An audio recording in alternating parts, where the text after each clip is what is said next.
Welcome to Trauma Life saya. Jangan lupa bahagia dan selalu tersenyum. Nur Hadi. Saya lahir Handil Baru 26 Mei 2003. Saya adalah anak pertama dari 3 bersaudara dengan 2 saudara laki-laki dan 1 anak perempuan.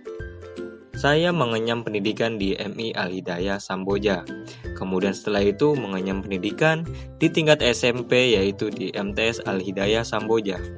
Nah, setelah itu saya sekarang mengenyam pendidikan ke masa SMA yaitu di SMA Negeri 1 Samboja.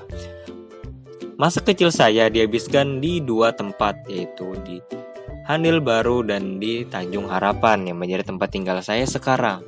Di Handil Baru saya ikut bersama orang tua untuk pergi ke kebun sehingga waktu bermain dengan teman-teman tersita. Begitu pula di Tanjung Harapan saya selalu dibawa ke kebun. Jadi setiap hari di kebun dan waktu bermain bersama saya tersita dan itu menyebabkan saya kurang mendapatkan teman di lingkungan sekitar. Waktu MI, saya suka sekali mengikuti lomba-lomba, yaitu lomba saat perayaan Muharram. Hampir semua perlombaan saya ikutin, dari Pildacil, Azan, Cerdas Cermat, Tartil Quran, dan masih banyak lagi lainnya. Pernah juga juara sih dari beberapa lomba tersebut, dan itu membuat saya senang sekali, apalagi saat pembagian hadiah di panggung acara. Lalu waktu MTS saya pernah memenangi hampir seluruh lomba-lomba tersebut. Dan lomba yang paling berkesan yang saya menangi adalah lomba kostum parade. Saya memakai kostum robot yang terbuat dari kardus dan saya pun memperoleh juara 1. Itu saya sangat senang sekali.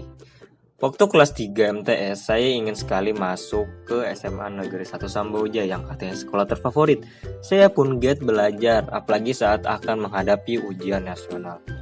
Saat itu ada teman yang bertanya kepadaku, "Buat apa kamu belajar? Belajar nggak belajar, kita pasti lulus kok." Ya mungkin sebagian orang setuju dengan hal itu, tapi menurut saya, sekolah itu yang dicari bukan lulusnya, tapi ilmunya. Walaupun misal kita tidak ranking di kelas, tapi kita mendapatkan ilmunya, itu akan berguna untuk kedepannya. Jadi ranking bukan patokan utama seseorang untuk sukses. Dan guru saya pernah bilang, orang bodoh itu bukan berarti dia bodoh, tetapi orang bodoh adalah orang yang malas. Tapi teman-teman saya membuatnya menjadi sebuah plot twist. Setiap ada teman yang gak paham pelajaran, mereka akan mengatainya bukan bodoh lagi, tetapi malas. Dan kata malas itu seakan menjadi trending di kelas. Di samping itu, saya akhirnya keterima di SMA Negeri 1 Samboja dan orang tua saya senang sekali. Dari sekolah saya hanya sekitar 20-an yang diterima di SMA. Dan kami pun terbagi dari beberapa kelas dan harus memperbanyak kenalan-kenalan dan teman baru lagi. Dan saya pun keterima di jurusan IPA, lebih tepatnya di MIPA 3. Lucunya saat masih pertama masuk, belum kenal dengan satu sama lain, saya sudah ditunjuk sebagai ketua kelas. Padahal saya tidak mau karena belum kenal dengan teman-teman. Tapi ya sudahlah, jalanin aja.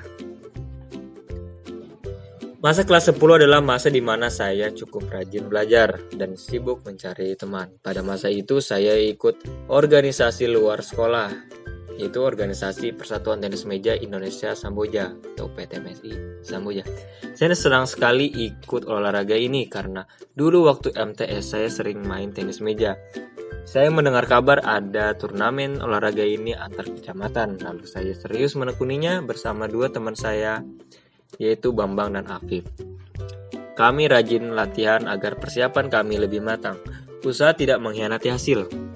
Saya memperoleh juara 2. Ya walaupun kalah di final, ya syukurin aja. Setidaknya pulang tidak dengan tangan kosong. Masa kelas 11. Masa kelas 11 ini adalah masa di mana udah merasa cukup banyak teman dan lebih berlanjut ke mempererat persahabatan. Hal yang saya paling sukai adalah jam kos. Kami bertiga biasanya memakai waktu ini buat tidur, main game, kadang belajar juga, kadang ngerjain tugas-tugas lainnya, ke kantin secara diam-diam, dan lain-lain. Masa kelas 11 yang paling berkesan Yang saya ingat adalah waktu ulang tahun sekolah, di mana ada banyak perlombaan dan event-event di dalamnya. Salah satunya adalah futsal, dan olahraga ini menjadi ajang bergengsi bagi seluruh anak laki-laki di sekolah. Karena rata-rata ekskul yang paling diminati oleh laki-laki adalah futsal. Dan kami, MIPA 3 akhirnya menjuarai olahraga ini. Kami pun senang sebab kami tidak menyangka kalau kami bisa menang, padahal kelas lain lebih jago dan lebih rajin main futsalnya. Namun ketika saya kelas 12, pihak sekolah menyampaikan untuk sementara kegiatan belajar mengajar dilakukan secara online di rumah masing-masing akibat datangnya pandemi virus COVID-19. Awalnya senang dengan keadaan ini karena tidak perlu lagi ke sekolah, tinggal buka HP di rumah dan belajar. Tapi lama-kelamaan semuanya menjadi bosan dan saya merasa kehilangan momen-momen kelas 12. Saya ingin sekali mengikuti event-event di sekolah seperti kakak kelas dulu, seperti membuat teater, pameran, dan lain-lain. Cukup menyedihkan. Ya, kita berharap semoga pandemi ini cepat berakhir. Seperti itulah biografis singkat saya dari kecil sampai ke jenjang SMA. Semoga penonton dapat mengambil hikmahnya. Terima kasih kepada Tuhan Yang Maha Esa, orang tua saya, guru-guru, dan teman-teman semua yang telah baik kepada saya sampai sekarang. Sekian dan terima kasih.